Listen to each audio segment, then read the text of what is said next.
నమస్తే సార్, మీ పేరండి? నా పేరు డాక్టర్ ప్రహ్లాదయ్య. ప్రహ్లాద్ గారు ఏం చేస్తుంటారు సార్ మీరు? నేను కన్సల్టెంట్.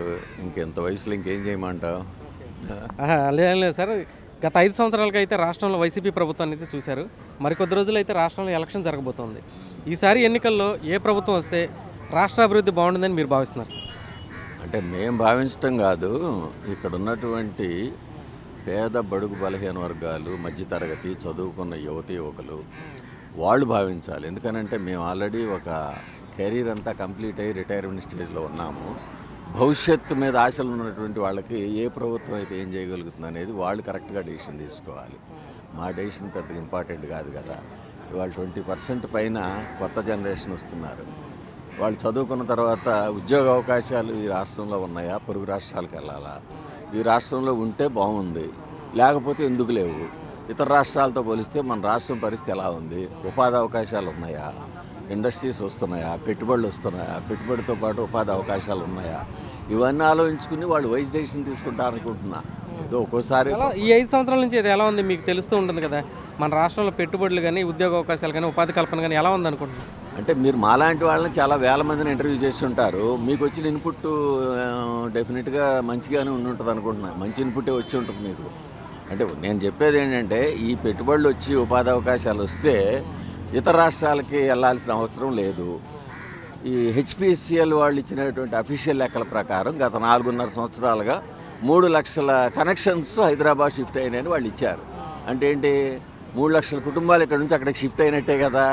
ఎక్కడి నుంచైనా ఇక్కడికి జనం వస్తే ఇక్కడ అభివృద్ధి చెందినట్టు. మన దగ్గర నుంచి వలస వెళ్తే ఏంటి అంటే, ఇక్కడికన్నా వేరే ప్రాంతం బాగున్నట్టే కదా. అంటే దాని అర్థం ఏంటంటే 5 లక్షల మంది ఇక్కడ నుంచి గత 4 ఏళ్లలో మైగ్రేట్ అయ్యారు. అంటే దాని అర్థం ఇక్కడ ఉపాధి అవకాశాలు సరిగ్గా లేవనే కదా. అందుకని డెఫినెట్గా ఉపాధి అవకాశాల కోసం ఎవరైనా ఎక్కడికైనా వెళతారు. అట్లాంటి వెళ్లకుండా ఉండాలంటే ఇక్కడ ఉపాధి అవకాశాలు పెరగాలి, చదువుకున్న యువతకు అవకాశాలు ఉండాలి. అది ఇక్కడ గ్లోబల్ సమ్మిట్ జరిగి 13 లక్షల కోట్ల రూపాయల పెట్టుబడులు తీసుకొచ్చామని ఈ ప్రభుత్వం చెప్పింది. మరి ఈ విశాఖపట్నం ప్రాంతంలో కొత్తగా ఏమైనా బిజినెస్లు స్టార్ట్ అవ్వడం కానీ, కంపెనీస్ రావడం కానీ, ఉద్యోగ కల్పన కానీ జరిగిందంటారా మీ దృష్టిలో? అదే నేను చెప్పేది. అఫీషియల్గా నా అంచనా వేరమ్మా. ఇప్పుడు 4 లక్షల మంది మైగ్రేట్ అయ్యారని అంటే ఉపాధి అవకాశాలు పెరిగితే మైగ్రేట్ కారు కదా. మైగ్రేట్ అవుతున్నారు అని అంటే ఇక్కడ ఉపాధి అవకాశాలు లేనట్టేగా. దాని ఇండికేషన్ అదే కదా. మరి 13 లక్షల కోట్లు ఏమైపోయినాయో మాకు తెలియదు. నిజంగా వచ్చింటే మన కంటికి కనపడాలి కదా. ఇక్కడ ఐటీ రంగంలో ఏమన్నా పెరిగిందా? టూరిజం రంగంలో ఎంప్లాయ్మెంట్ ఉందా? ఇప్పుడు ఇక్కడ లులు మాల్ కడతారని అనుకున్నారు, అది కట్టలేదు. దాదాపు ఒక 20,000 మందికి ఎంప్లాయ్మెంట్ అని అన్నారు. ఇట్లాంటివన్నీ ఉండుంటే డెఫినెట్గా యువతకు పనికొచ్చేది. మరి యువతకు అట్లాంటి అవకాశాలు లేకనే కదా బెంగళూరు వెళ్తున్నారు, చెన్నై వెళ్తున్నారు, హైదరాబాద్ వెళ్తున్నారు. అది నేను అనేది. సార్, ఇక్కడ విశాఖపట్నంలో గత 5 ఏళ్లలో జరిగిన ప్రకృతి విధ్వంసం మీద మీ అభిప్రాయం అండి? లైక్ ఇప్పుడు ఋషికొండకి గుండు కొట్టేశారు. యాక్చువల్గా హుదూద్ లాంటి తుఫాన్లు ఆపే ఇది వాటికి ఉంటుంది. సో వాటిని కూడా ధ్వంసం చేశారు. ఎర్రమట్టి దెబ్బలు ఇటువంటి ధ్వంసం అయినాయి అని చెప్పేసి చాలామంది అంటున్నారు. మీ దృష్టిలో ఏమంటారు వీటికి? అది ఖచ్చితంగా ఒక వార్త మీడియాలోనో పబ్లిక్ దృష్టిలోకి వచ్చిందంటే నిప్పు లేనిదే పొగరాదంటారు. ఎంతో కొంత లేకపోతే బయటికి రావు కదా. మరి మీరే అంటున్నారు ఋషికొండ గుండు కొట్టారని. తెల్లారు లేస్తే మేము ఇదే పదం వింటున్నాం, ఋషికొండ గుండు కొట్టారని. మరి ఎన్నో సంవత్సరాలు, వేల సంవత్సరాలు బట్టి ప్రకృతిని కాపాడుకుంటూ, ప్రకృతి విపత్తులను కాపాడుకుంటే అట్టాటి వాటిని కూడా విధ్వంసం చేస్తే ప్రకృతి కూడా డెఫినెట్గా మనలాంటి వాళ్ళ మీద ఇబ్బంది పెడుతుంది అనమాట. సో డెఫినెట్లీ ఈ ప్రభుత్వం మీద మెజారిటీ వర్గాలకి ఏమో మనకు ఉపాధి అవకాశాలు లేవని అభిప్రాయం అయితే 100% వచ్చిన మాట వాస్తవం. మిగిలిన వర్గాల గురించి నాకు తెలియదు. మాకు ఎంతసేపు ఎడ్యుకేటెడ్ పర్సన్స్గా మేము ఆలోచించేది, ఇక్కడ చదువుకున్న యువత ఇక్కడ అవకాశాలు ఉన్నాయా లేవా, ఇతరత్రా ఉద్యోగాలు ఉన్నాయా లేవా, ఉపాధి అవకాశాలు ఉన్నాయా లేవా. మేము హైదరాబాద్లో ఉంటాము. తెల్లాలేస్తే బోళ్ళంతమంది హైదరాబాద్ వస్తూ ఉంటారు, ఏదన్నా జాబ్ ఉంటే ఇప్పించండి అని. మరి దాని అర్థం ఏంటి? ఇక్కడ ఖచ్చితమైన అభిప్రాయం ఇక్కడ ఏమి ఉపాధి అవకాశాలు లేవు, ఇక్కడ నుంచి వేరే ప్రాంతాలకు వెళ్తున్నారు. అది తగ్గాలంటే ఏంటి?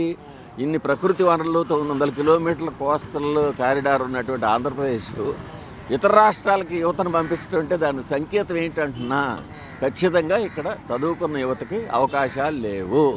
అది మెరుగుపడాలి అని అంటే ఈ ప్రభుత్వ విధానం మారాలి, లేకపోతే కొత్త ప్రభుత్వాన్ని రావాలి, అంతే కదా. ఇంకంతకన్నా ఏం చెప్తాం మేము? అభివృద్ధి సంక్షేమం అనేది 2 కళ్ళలాగా ఉండాలి సార్. ఈ ప్రభుత్వంలో మెయిన్గా చెప్తుంది ఏంటంటే, మేము సంక్షేమ పథకాలు ఇస్తున్నాం, 90% పథకాలనే అమలు చేసామని అంటున్నారు. మీ దృష్టిలో దీని గురించి అసలు ఏంటి? అసలు సంక్షేమం అనేది ఇవాళ పుట్టింది కాదు. 1971లో ఇందిరాగాంధీ గారు మొదలెట్టారు, 83లో ఎన్టీ రామారావు మొదలెట్టారు. ఆ సంక్షేమం అనే దాన్ని ఆ రోజుల్లో 30 రూపాయలు ఉంటే వాళ్ళు 3,000 రూపాయలతో సమానం. 40 సంవత్సరాల నాడు 100 రూపాయల కాగితం ఉంటే ఏంటి, ఇవాళ వాళ్ళు లక్షాధికారి కింద లెక్క. అంటే సంక్షేమం ఈ ప్రభుత్వం కానీ ఏ ప్రభుత్వం కానీ పుట్టించలా. 50 సంవత్సరాల బట్టి బడుగు బలహీన వర్గాలకి సంక్షేమం అందిస్తూనే అన్ని ప్రభుత్వాలు, కేంద్ర రాష్ట్ర ప్రభుత్వాలు చేస్తూనే ఉన్నాయి. ఎందుకంటే మనం బేసికల్గా సంక్షేమ రాష్ట్రం. అందుకని సంక్షేమం అనేది ఈయన కొత్తగా చేసింది కాదు, అందరూ చేస్తూ వచ్చారు, దానికి కొనసాగింపు నెంబర్ 1. అయితే ఇప్పుడు మీరే చెప్పారు సంక్షేమం అభివృద్ధి 2 కాళ్ళ మీద నడిపెట్టాలి. ఇప్పుడు నేను ఇంతకు ముందుకు మాట్లాడింది అభివృద్ధి గురించి. అభివృద్ధి జీరో అనేది చెప్తున్నారు. సంక్షేమం ఈయనే కనిపెట్టింది కాదు, అందరితో పాటు కొనసాగింపుగా చేసింది.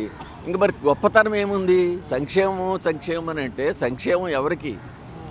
అవకాశం లేని వాడికి, మనం హెల్ప్ ఇస్తే చదువుకోగలిగిన వాడికి, హెల్ప్ ఇస్తే ఉపాధి అవకాశాలు పెరుగుకునే వాడికి సంక్షేమం పెట్టాలని ఎవరు తప్పబట్టారు, అది అందరూ చేస్తున్నారు. 50 ఏళ్ల బట్టి మన ఆంధ్ర రాష్ట్రంలో సంక్షేమం అవుతూనే ఉంది, అమలు అవుతూనే ఉంది. హెచ్చు తగ్గులు అంతే. ఆ రోజున్న మార్కెట్ ఇండెక్స్ ప్రకారం మొన్న 1000 రూపాయలు ఉంటే ఇవాళ 2000 అవుతుంది అంతే. అభివృద్ధి లేకపోతే సంక్షేమం ఉంటే ఏమవుతుందంటే అనేక రాష్ట్రాలు చూసాం, ఉత్తర కొరియా చూసాం, శ్రీలంక చూసాం. కేవలం సంక్షేమం మీదే ఆధారపడి, అంటే జనం మనం ఇస్తేనే తప్ప బతికేళ్ళ తీసుకోలేదు అనేటువంటి వాంఛ తప్పు. అభివృద్ధి అనేది లేకపోతే రాష్ట్రం అధోగతి పాలవుతుంది. That is my firm opinion. ఇంకా సార్ క్యాపిటల్ విషయంలో ఏంటి సార్? ఇప్పుడు గత ప్రభుత్వం ఒక చోట క్యాపిటల్ పెట్టింది, ఇప్పుడు అధికారంలో ఉన్నవాళ్ళు అప్పుడు ప్రతిపక్షంలో ఉన్నవాళ్ళు కూడా దానికి ఓకే చేశారు. ఈ రోజున 3 క్యాపిటల్స్ అన్నారు, మరి విశాఖపట్నాన్ని కూడా క్యాపిటల్ చేస్తాం అంటున్నారు. సో రాజధాని పైన అసలు మీ అభిప్రాయం సార్? ఈ 3 క్యాపిటల్స్ అనేది ఒక విఫల ప్రయోగం. మన రాష్ట్రంలోనే, దేశంలోనే కాకుండా ప్రపంచంలో ఎక్కడా కూడా ఇట్లాంటి వింతపోకళ్ళు లేవు కదా. ఎక్కడో ఒక దగ్గర అందరికీ ఆమోదయోగ్యమైన ప్లేస్లో క్యాపిటల్ అనేది పెట్టడం జరిగింది. క్యాపిటల్ అంటేనే అభివృద్ధి కాదు కదా. క్యాపిటల్తో పాటు మిగిలిన ప్రాంతాలను అభివృద్ధి చేయడం అనేది ప్రభుత్వ యొక్క విధానాలు ఉండాలి. క్యాపిటల్ ఉంటేనే అభివృద్ధి అవుద్ది అనేది చాలా తప్పు అభిప్రాయం. క్యాపిటల్తో పాటు అక్కడ ఉన్నటువంటి ప్రకృతి వనరులు ఎలా ఉపయోగించుకోవాలి, ఆ ప్రాంతానికి ఉన్నటువంటి వనరులు ఏ రకంగా ఉపాధి అవకాశాలుగా మలుచుకోవాలనేది ప్రభుత్వ విధానం ఉండాలి.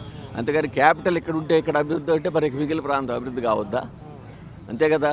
క్యాపిటల్ అనేది ఒక పరిపాలనా సౌలభ్యం కోసం పెట్టుకునేది క్యాపిటల్.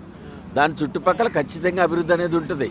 బట్ దానికి అదనంగా ఏ ప్రాంతంలో ఏ వనరులు ఉన్నాయి, ఏ ప్రకృతి వనరులు ఉన్నాయి, ఏ మానవ వనరులు ఉన్నాయి, వాటిని అనుసంధానం చేసుకుని ఆ ప్రాంతానికి తగినటువంటి ఉపాధి కల్పన కల్పిస్తే ఆ ప్రాంతం యొక్క యువతకి ఉపాధి అవకాశాలు ఉంటాయి. అంతేగాని ఈ 3 క్యాపిటల్స్ 30 క్యాపిటల్స్ అనేది ప్రపంచవ్యాప్తంగానే విఫల ప్రయోగం. క్యాపిటల్ అనేది ఎప్పుడు కూడా central point, focal point, administrative పర్పస్కి, అంతేగాని దానికి అభివృద్ధికి సంబంధం లేదు. అమెరికా లాంటి దేశాల్లో ఎన్నో రాష్ట్రాలు ఉన్నాయి.